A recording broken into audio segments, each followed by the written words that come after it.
हम कुछ दिनों पहले जो लीडर्स थे यहां की सियासी जमातों के, गवर्नर साहब से मिलने गए थे उनके बुलावे पर, और वहां पे बातें हुई यात्रा के मुतालिक। बहुत सी चीजें डिस्कस हुई उनके साथ, बहुत से सजेशंस दिए गए। मगर मुझे अफसोस है लेफ्टिनेंट गवर्नर साहब, अभी भी बराबर आपके काजीगुंड से लेकर यहां तक पांचशौक तक बीच में जो आपका अनंतनाग का एरिया आता है, वहां पर जबरदस्त कदगन लगाया गया है। हमने, सिविल सोसाइटी ने बहुत शोर उठाया कि फ्रूट की ट्रक्स, वेजिटेबल की ट्रक्स, यहां की जरूरियाती जिंदगी की गाड़ियां जो इसमें चीजें होती हैं, उनको भी रोका जा रहा है। और आपने कुछ एक्शन लिया है और बहुत जगहों पर उन बसेस वगैरह और उन अपने इन ट्रक्स को क्लियर किया जा रहा है, उसके लिए शुक्रिया। मगर चूंकि हम होस्ट्स हैं, यही बात गवर्नर साहब से, लेफ्टिनेंट गवर्नर साहब से हमने सब ने कही थी, Kashmir is the host for the यात्रा। और हमने आज तक, इवन इन द 90s, ऐसी सिचुएशन नहीं देखी है कि इस तरह से यात्रा को कंडक्ट किया जाए। अगर आप होस्ट को ही कहेंगे कि आप दुकानें अपनी बंद करें, आप एक एंड से दूसरे एंड तक हाईवे में क्रॉस नहीं कर सकते हैं, यह शायद बहुत ज्यादती है कश्मीरी अवाम के साथ। क्योंकि कश्मीरी वो बंदा है जो अपने हिंदू भाई बहनों को, बुजुर्गों को, माओं को कंधे पे लेकर गुफा पे, यात्रा पे ले जाता है।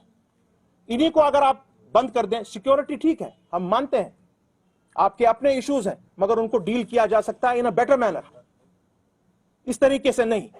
जो हमने आपसे, आपकी जो हमारी मीटिंग हुई थी, जो मैंने, डॉक्टर साहब ने, वहां जितने भी लीडरान थे, उन्होंने जो बातें आपसे कही, उन पर शायद अभी तक गौर नहीं हुआ है। और हम होस्ट्स हैं, इस तरीके से जिस तरह से बंद किया जाता है, मैंने खुद बजाते खुद गवर्नर साहब ये देखा है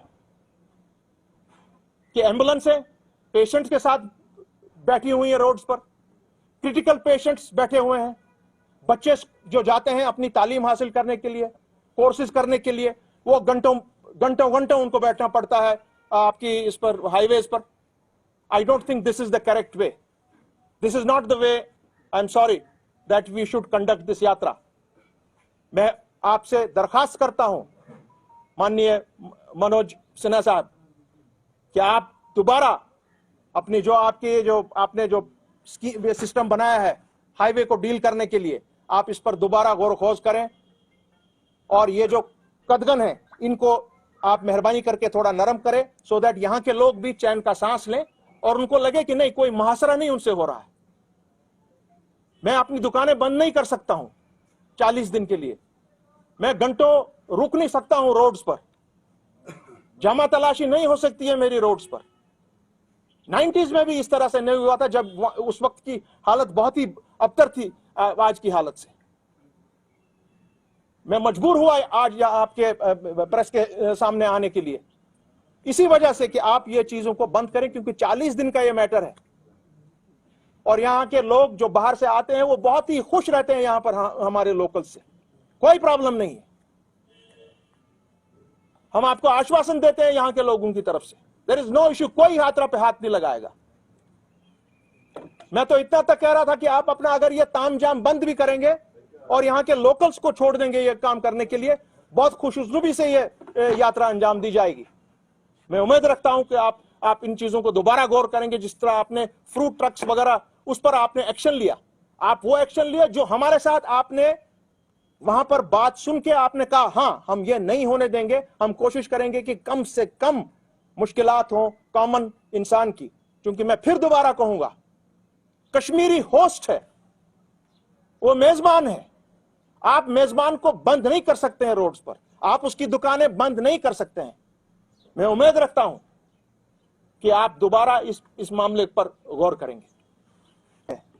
ये जो ऑर्डर निकला है कि आप तिरंगा हर किसी घर पे लहराइए, ये शायद कश्मीर, जम्मू कश्मीर में ही ये ऑर्डर आज निकला है तिरंगा यहां पर 1947 से लहरा रहा है और कभी भी कहीं भी किसी कश्मीरी ने, जम्मू कश्मीर के नागरिक ने कभी भी कोई बेदबी इस झंडे के साथ नहीं की है. Never. It flies here with honour and respect. It used to fly here with honour and respect with the Kashmir flag as guaranteed by the Constitution of India. So, हमारी अपील है, दरखास्त है, इससे आप क्या दिखा रहे हैं पूरे वर्ल्ड में कि क्या कश्मीर आपके साथ नहीं है? क्या कहीं पर इस तरह का ऑर्डर है? क्या आपको हर घर में झंडा लहराना है? झंडा जब दिल से लहराएगा कोई आदमी तब झंडा होगा.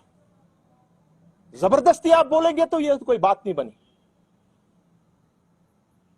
मैं उम्मीद रखता हूं कि इस ऑर्डर को भी लेफ्टिनेंट गवर्नर साहब, हुकूमत हिंद इस पर नजरसानी करेगी, क्योंकि ये एक अच्छा मैसेज नहीं देता है.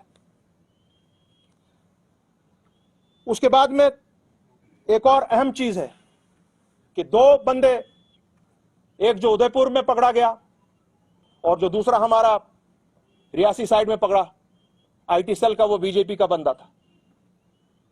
और हमारी सरकार आज ये कह रही है, जो उसकी तहकीकाती एजेंसीज हैं, कि हमको शक है कि जो बॉम्ब ब्लास्ट वगैरह कुछ हुए हैं उन एरियाज में यहां पे कुछ कार्रवाइयां हुई हैं, ये लोग उसमें मुलविस थे.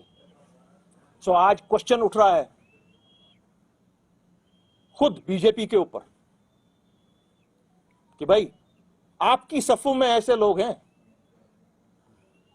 आप यहां पे मारदाड़ और जोर जबरदस्ती करवाना बंद करें.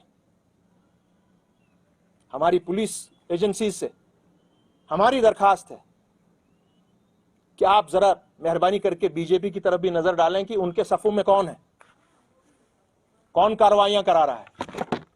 ये तो सामने आपके है, इसमें कोई ज्यादा बोलने की जरूरत नहीं है.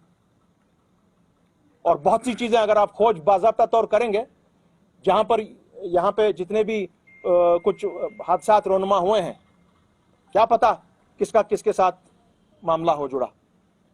अगर हम जैसे किसी आदमी का फोटोग्राफ जिस तरह आज निकल रहे हैं सियासी लीडरान के साथ, आपने तो उन जैसे आदमियों को अभी तक एफआईआर के तहत, जेलों के तहत पता नहीं कहां कहां भेजा होता, तो आप क्या कार्रवाइयां कर रहे हैं. बीजेपी के लिए भी तो कानून वही है जो हम सब के लिए कानून है.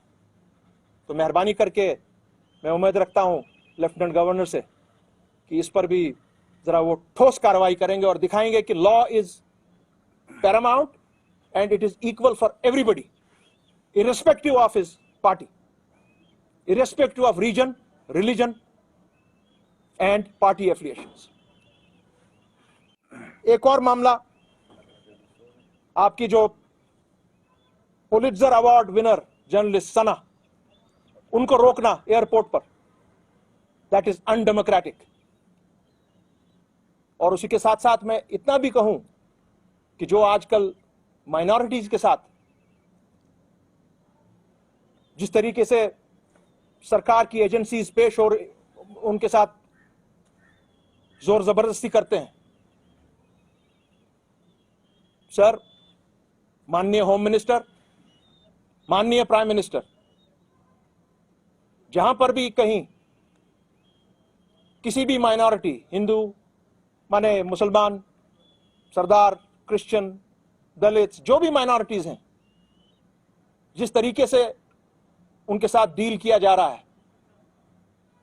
और अगर कहीं पर कोई जान जाया होगी, कहीं पर कोई आप और ऐसी कोई कार्रवाई करें कि घरों के घर तबाह जाएंगे, तो यह जिम्मेवारी direct home minister of India और प्राइम मिनिस्टर पे अब आ जाती है. जिस तरीके से इस लड़की को रोका गया, that is absolutely undemocratic and unconstitutional. ऐसा नहीं होना चाहिए.